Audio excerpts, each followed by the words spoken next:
bhí mé go hanis, bhí mé ithe.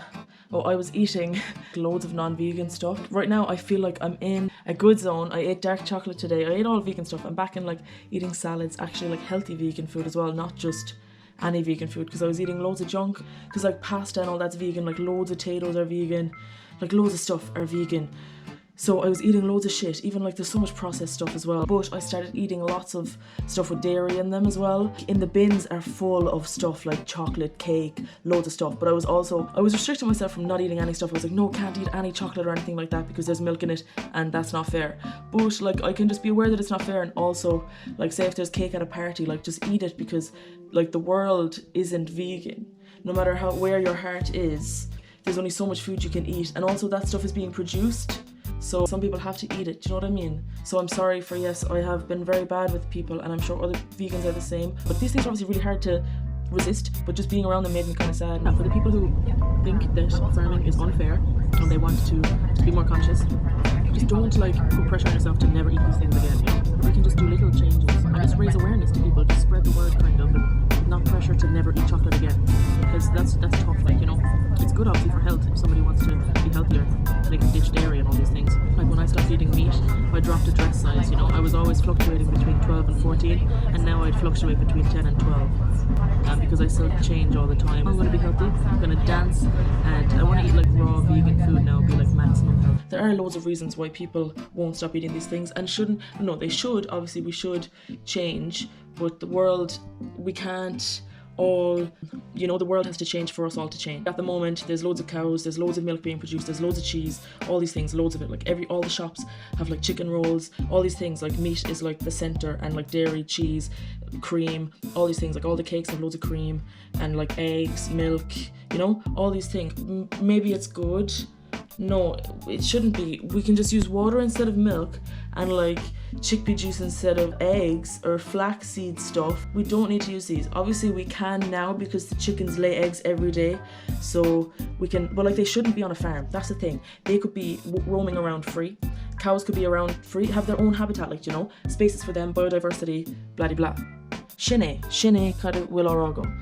So like if you're thinking, okay, I would like to go vegan but I can't because I love cheese, then keep eating cheese. And if you try vegan cheese, see if you like it, you know, just kind of, and then just kind of share your knowledge with people. Just because you're not vegan doesn't mean you can't talk about the farming thing. Because like people, like I know my generation of people and stuff, and me, from my experience, I thought nobody knew about this stuff, but like people do, like, you know, people know about this stuff. They're just older and they just know that the way the world is, and that they don't have control over the whole world, so they just keep eating their thing, doing their thing. Maybe they talk about these things with people. Maybe they just have, you know, normal conversations, because people who know about the farming industry, obviously lots of farmers, because they grew up in this, so it's normal to them. And probably, like, I'm not saying that people are bad, because I know they're just trying their best. They were given this job and they're just feeding the community, you know. They are doing the job. They're working really, really hard because it's such a hard job. They go through so much. It actually hurts them to do lots of things that they do have to do, but they love their animals. And like, there's so many things that they have to do that are not nice, and they don't like it, you know. Because the farmers have big hearts. They don't like taking the baby away from the mother. They just think it's what they have to do. They don't like seeing their cows in pain. They don't like, you know, maybe they give them medication and stuff and all these things. And yeah, but they just put machines on them and stuff because that's the way it is, you know. It wasn't their idea to do this. They're just doing their job. Farmers have good hearts, and I know that. I know so many farmers, and they're lovely, and they want the best for their cows. But what we could do actually is like make beds for cows and make the barn like homely, like really cozy. Maybe light the fire for them. They might like that. I know they're like 2 degrees warmer than us. Dogs are as well. But comfy beds, like, you know, a good environment for them, because they're inside a barn with a concrete floor. I know they can sleep on some hay, but that's cold, dreary. The noise isn't good. There's tractors, there's drips. It's just cold and dreary, and they should be allowed be roaming around free with their babies. But I know that they need to keep them on the farm to get their milk and stuff. So we'll just see how things go, because they do need to get milked, actually. That's the thing. I don't know if it's for the rest of their life or if it's just because they're getting milked, but they have to get milked every day or else they'll be in pain, because they produce so much milk that they need to be milked every day, or else they get this disease called mitosis, because they're producing too much milk and it's not stopping, because that's what they're made for.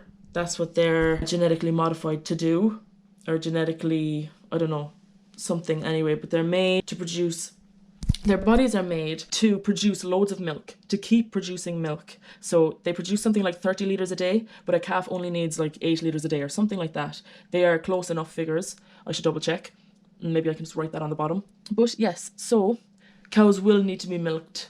So maybe we can bring them to nice places or just make the farms nicer. The farmers can continue with them because the farmers have big hearts, and we can just create a nicer environment for them to live in. They can live with their calves because they produce loads of milk anyway, and they can kind of choose the life they want. If they want to become food, they can. How can we decide that? If they reach a certain age, do you just take away one of the parents, grandparents? Yeah, I don't know. See if they have families. I think if we just build a nice relationship with cows, like we probably do and did have much more of, but now because there's such big farms and these procedures happen where they take their babies away, move them away, and their milk is brought to this big factory and stuff like that. So it's just completely different now. But we could go back and have good relationship with the animals, and they will give milk to us in exchange. And we'll just be really healthy with them, give them really healthy food, biodiverse food, find out what they like to eat. They like ivy, they like grass, they like daisies, what can be in their environment. Yeah, so things like this. That is what I have to say. Slán. Once you don't restrict yourself to never be allowed to eat chocolate again. Like you can have, if you like dark chocolate, there's delicious options like in Lidl. You get this mint one or salted caramel. Very nice. And this is a delicious, healthy snack. I think it's healthy. It's really nice. You can have pasta. It's like most often vegan pesto. You can have potatoes, all the vegetables, all the fruit, all the nuts, all the beans, most sweets. Basically, some of them have a bit of milk powder and stuff. They're so delicious. Don't beat yourself up if you still want to eat them, you know? Meat in moderation is probably cool, like it's probably normal, it's probably fine. I don't know, I couldn't imagine eating an animal myself. Yeah, Toshe Costa, like, you know, and it's more expensive to have these vegan options because there's loads of vegan options, but they are overpriced. So it's not fair on people to have to buy those things when they can get something delicious for cheaper. You know, it's just complicated. I think all that matters is once we care and understand what's going on, it doesn't really matter what we actually eat because these things are already in production, you know?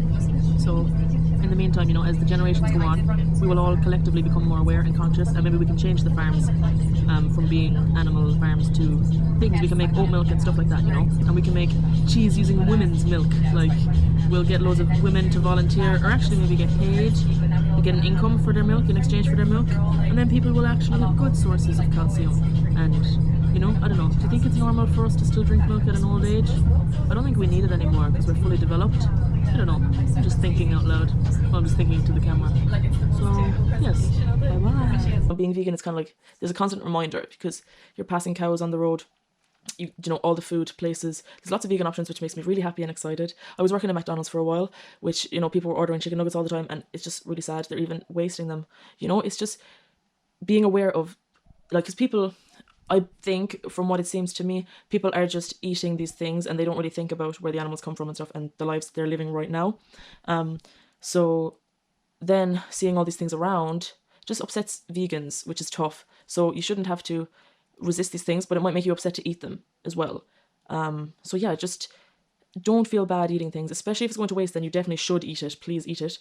And you know, like somebody's leftover food, if you want to eat it, if it's something that you like the taste of, because there's loads of things that we like the taste of, it's just a shame that the world isn't vegan because the animals are treated badly and used. But in a different world, like we could eat meat, you know, like in a different culture, community, just system, we'd eat different food, or, you know, it would come from somewhere else. So everything is vegan. Like, you know, it's hard to even find vegan fruit and veg at this stage because the habitats aren't there for animals. So we're actually, but I don't know, it's better to eat veg than it is to have an animal as a slave. You know what I mean? Basically, excuse me, that. I think I may have also been upset when my family were eating these things because I couldn't have them, because I believed that since there was milk in them that I shouldn't eat them.